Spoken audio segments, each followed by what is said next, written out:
Our current three-dimensional reality is a dualistic, polarized reality. For every up, there is a down. For every North Pole, there's a South Pole. For every left, there's a right. The future, the past. Movement and time would not be possible without this duality.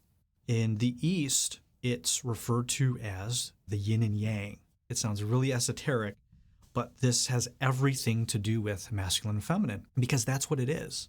If you can understand this concept that our entire reality functions on polarity, you'll start to understand the importance of how this shows up in our relationships.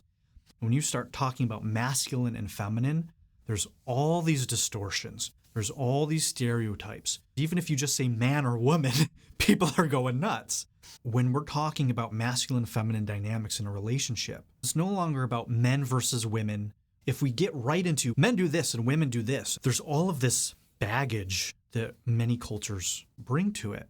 This is just an extension of how everything in our current universe works. Look at the yin and yang symbol. This white fish and black fish chasing each other. Yes, there's two of them. But if you look at them, they're identical, just the opposites of each other. And it's one symbol. It's not two different symbols separate. It's one symbol.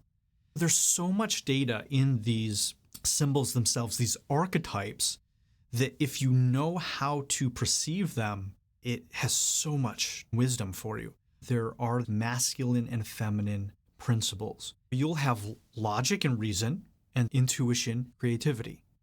Linear and well-defined and structured, then you'll have abstract and chaotic. We move through life and the world pulling from all of these. You can be a person who has structure and logic and reason, but also intuition and creativity. You can be someone who thinks from rationale and reasoning, and you can be someone who moves from feeling and emotion. Neither are good or bad, neither are right or wrong. Each of us has access to this entire spectrum. Most of the time, it's focused on men and masculinity and women and femininity, which is fine. When it comes to sex, they're very sexy, they're exciting. That's what creates all the an attraction. In the Somatic work, what I found out is that these polarities exist within our own bodies. For example, the right side of the body has the yang, the masculine quality to it.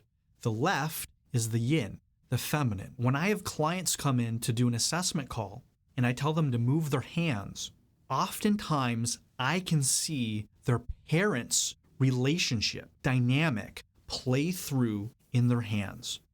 The father's energy comes through on this side and the mother's comes through this side. And the way the hands move and interact reveal how, when that person was a child, they took on, through a entrainment of watching their parents, those patterns get adopted and passed on from their parents and lives within them.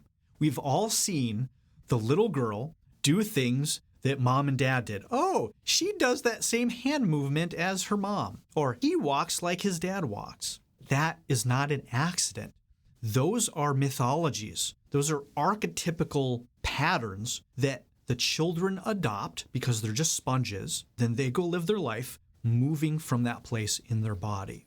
It's the woman who ends up marrying her father. The boys end up becoming men who are dating their mother. Even if they look different, maybe there's qualities, behaviors, things like that. These are not only concepts we have in our mind, but they are archetypical ways of representing these principles that are actually within our bodies.